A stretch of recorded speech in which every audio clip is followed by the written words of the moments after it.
Jamaah Allah, tema untuk pada kesempatan siang hari ini adalah 7 cara mengobati sifat hasud. Sudah kita simak bersama 2 minggu sebelumnya sudah dibahas, yaitu bahaya dari sifat hasud ketika ada dalam diri seseorang.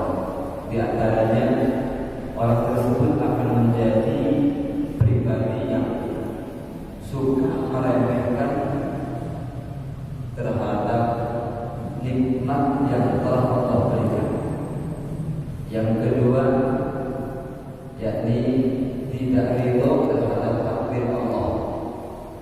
Yang ketiga, bahaya dari sifat hasud yang sangat menakutkan sekali yang layak kita perhatikan, yakni sesuai hadis iyyakum wal hasanat fa innal hasanat ya'kulul hasanati kama ta'kulun nar al-qatar. Dapat membakar, melebur, menghapus, yaitu seluruh amal kebaikan yang telah dilakukannya. Ini sangat-sangat ironis sekali.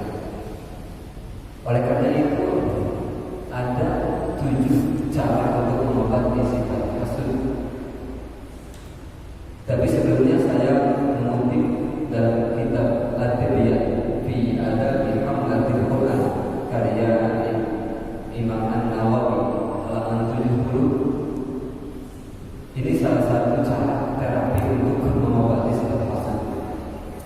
Wa tariquhu fi nafyil hasad ay ya'lama anna Allah anna hikmatallahi ta'ala iqtadat ja'ala hadhihi fadilati fi hadha fayanbaghi an la ya'tarada 'alayha wa la yakraha hikmatan arada Allah ta'ala wa lam yakraha wallahu a'lam.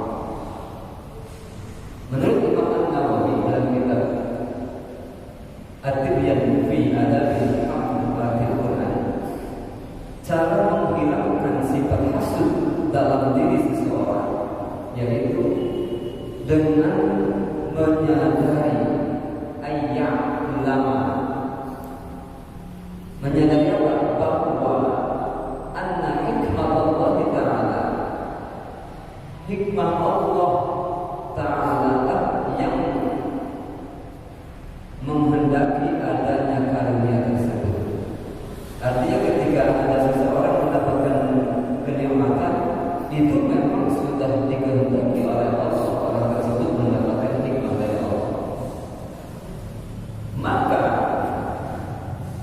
fayanbaghi alla ya'tarada 'alaiha wa la yakraha, maka sepatutnya ia tidak menyanggah apalagi membenci hikmah yang telah Allah kehendaki. Jawabannya Allah. Jadi menyadari bahwa seluruh anugerah nikmat itu memang telah ditetapkan oleh Allah. Jawabannya Allah. Ada 7 cara untuk menghilangkan sifat hasud. Yang pertama, mengakui bahwa hasud merupakan penyakit akut berat yang harus dihilangkan. Sudah disampaikan kemarin, bahayanya sifat hasud puncaknya adalah yaitu dapat menghapus seluruh amal kebaikan, bahkan mengotori keimanan. Yang kedua, yang dapat salah satu cara untuk mengobati sifat hasud adalah ilmu yang bermanfaat. Di antaranya ada pengetahuan secara global. Dia mengetahui bahwa segala sesuatu yang ada di muka bumi ini itu pada dasarnya telah ditentukan berdasarkan qada dan qadar. Ini sudah Allah. Kemudian yang kedua, secara terperinci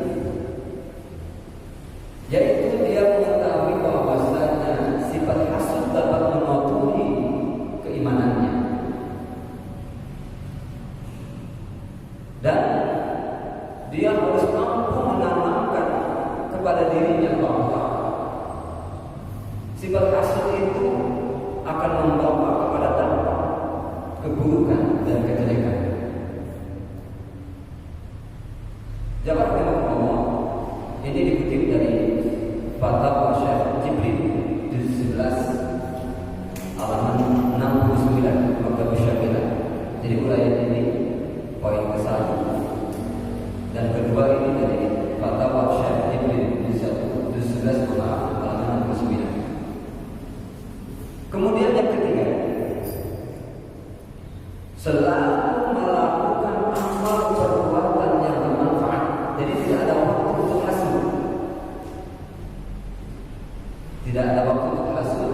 Dalilnya surah Fussilat ayat 34. Idfa' billati hiya ahsan fa idzal ladzi bainaka wa bainahu 'adawatun ka'annahu waliyyun hamim. Fussilat ayat 34. Jadi disibukkan dengan melakukan amal perbuatan kebaikan. Jamaah itu yang berikutnya, cara yang keempat untuk menghilangkan sifat hasud adalah selalu melakukan penelitian, mengcross-check, menelusuri sebab yang membuatnya menjadi dengki. Kira-kira apa ini?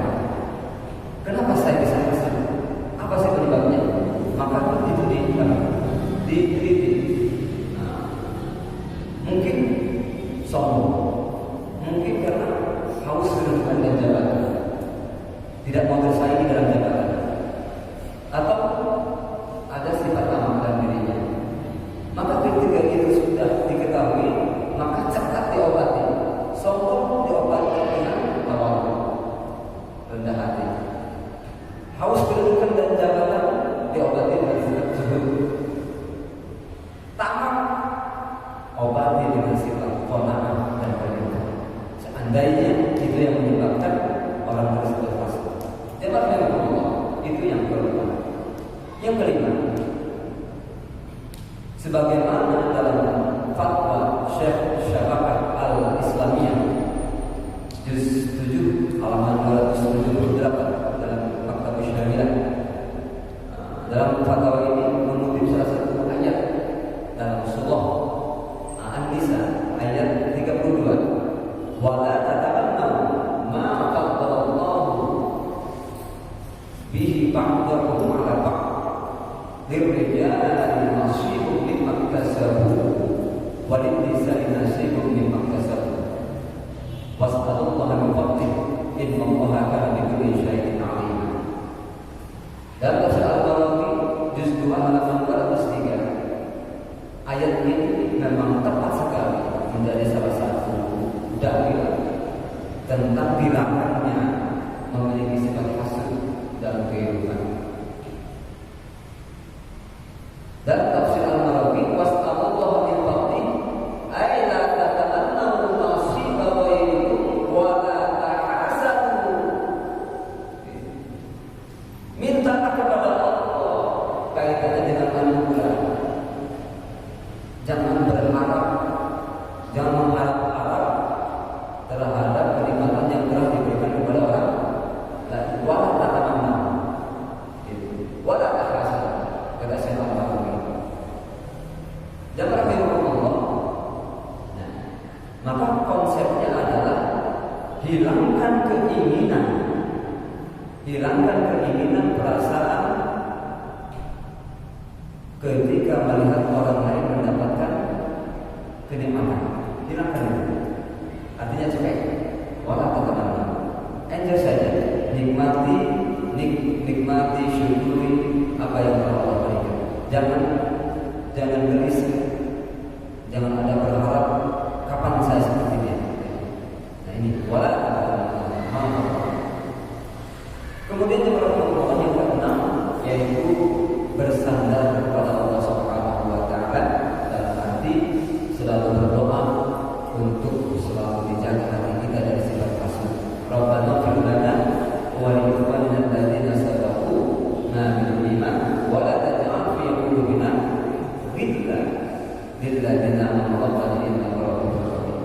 Yang terakhir, yang akhir Allah, cara untuk mengobati sifat hasad adalah banyak mengingat kematian.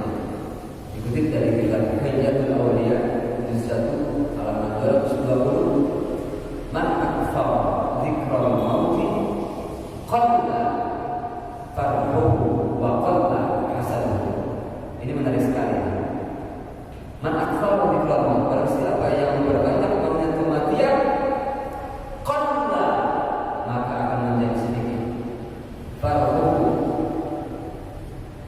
riang bahagianya, kebahagiaan, rasa riang gembira itu akan sedikit, karena ingat akan dahsyatnya alam barzakh, dahsyatnya kematian.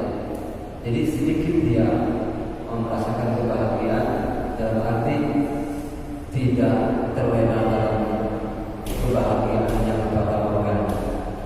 Kemudian waqatlah hasad, dari efek banyaknya kematian maka akan mengurangi setidaknya yaitu sifat hasad yang ada dalam diri. Jabar firman Allah terakhir dari penyampaian ini mengutip dari ungkapan Syekhul Islam Ibnu Taimiyah dalam kitab Amrul Qulub wa Shifaa'uha, halaman 21, Matba'atus Salafiyah. Wa hakadha al-hasad yaqa'u katsiran bainal mutasyabbihin fi ri'asatin aw mali. Hasud sering terjadi di antara orang yang memiliki kesamaan.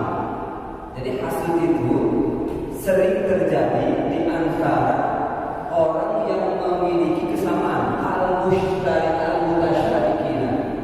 Dalam apa? Satu, yaitu fi asatin.